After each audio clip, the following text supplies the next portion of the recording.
Pertanyaan sekarang, saya yakin Tuhan saya Allah, tapi Allah nggak kelihatan. Ada alasan tidak kenapa Allah nggak kelihatan? Ada alasannya. Anda tanamkan baik-baik, ini masalah akidah yang paling penting. Kata Nabi, atau disebutkan dalam banyak riwayat, bahwasanya nabi-nabi pun belum pernah ada nabi yang lihat Allah, termasuk Nabi Muhammad SAW. Kita ambil dalilnya dalam hadis Bukhari. Waktu Nabi SAW pulang dari Isra Mi'raj, jemaah sekalian, Aisyah bertanya radhiyallahu anha, berkata, istri beliau, ya Rasulullah, hal tara rabbak? Apakah anda waktu Mi'raj ke langit, terima perintah salat, sempat lihat Tuhan anda enggak? Lihat enggak Allah itu bagaimana? Apa jawaban Nabi SAW? Nurun ala nur anna arah.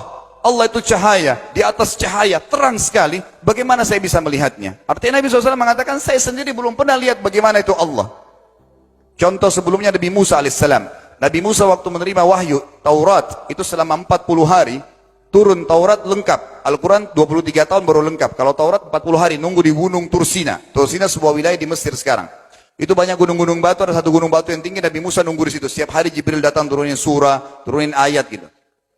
Setelah berlalu 37 hari dari 40 hari menunggu Taurat turun, Nabi Musa alaihissalam tiba-tiba bertanya kepada Allah, mengatakan begini dalam Al-Quran, A'udzu billahi rajim, Rabbi arini andur ilaik.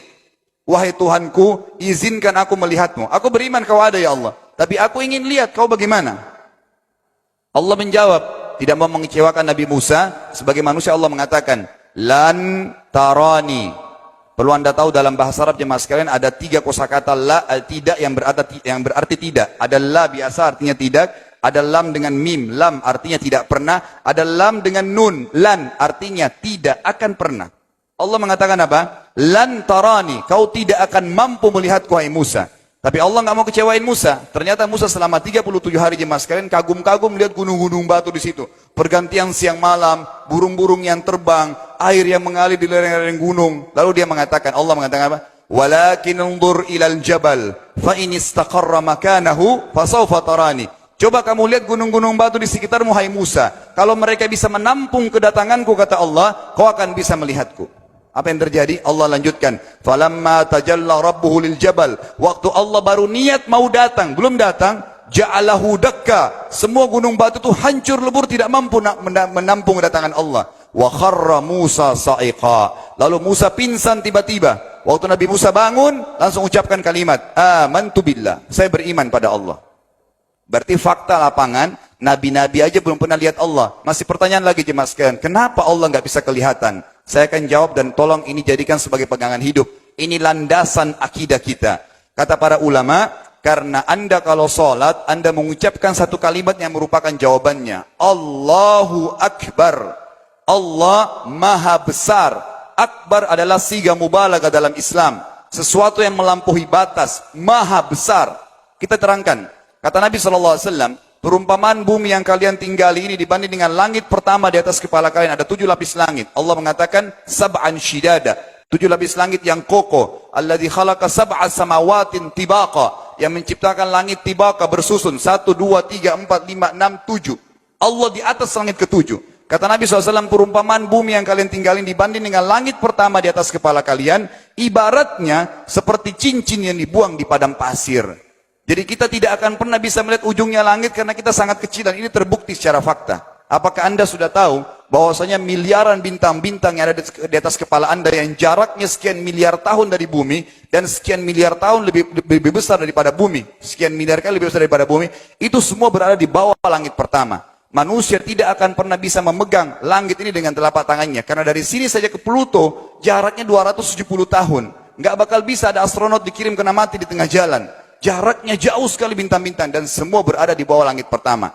Kata Nabi SAW, di atasnya ada langit kedua besarnya, digabung antara bumi sama langit pertama seperti cincin dibuang di padang pasir. Langit ketiga, 2, 1 dan bumi digabung tiga-tiganya, dibagi langit ketiga seperti cincin dibuang di padang pasir sampai langit ke-7.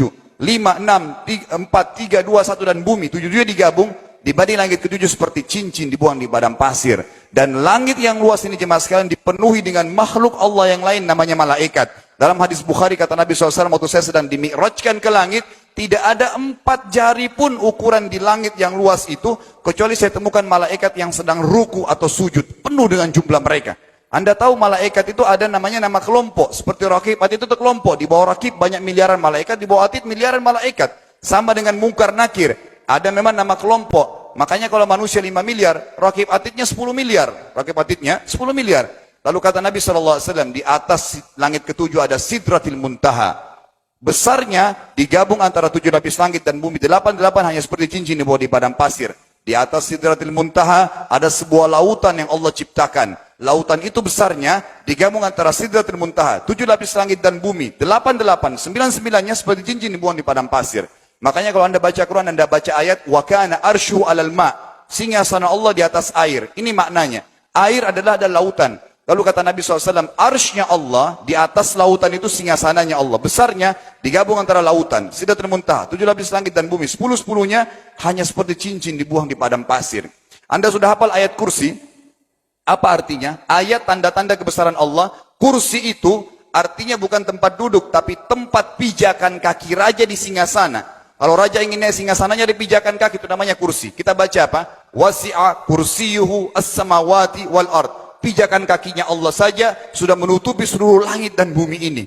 Jadi kita mustahil bisa melihat Allah karena besarnya Allah Azza wa Jal. Tinggal kita tutup jemaah sekalian. Kira-kira, lalu bagaimana saya berhubungan dengan Allah? Jawabannya sederhana.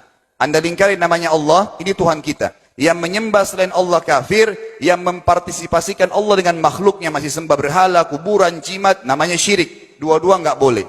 Untuk berhubungan dengan Allah yang tidak kelihatan dengan mata kita ini, tapi kita bisa rasakan keberadaannya, cuman satu cara. Di bawahnya lingkarin ibadah. Salat, puasa, zakat, haji, takziah, ziarah kubur, semua ini adalah rangkaian ibadah untuk berhubungan dengan Allah. Semua ibadah ini jemaah sekalian harus seperti yang Allah mau, bukan yang Anda mau. Ini penting. Karena kalau tidak seperti yang Allah mau, Allah tidak terima.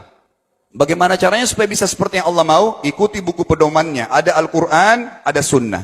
Yang beribadah keluar dari 2 pedoman wahyu ini tidak akan diterima oleh Allah. Seperti Anda kalau kerja di perusahaan, pimpinan perusahaan kasih peraturan. Senin pakai baju kuning, Selasa baju hijau, Rabu pakai baju hitam. Datang jam 7, keluar jam 5 sore. Ternyata Anda tidak.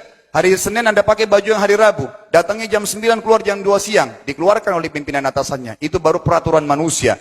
Bagaimana dengan peraturan Allah Azza wa Jal?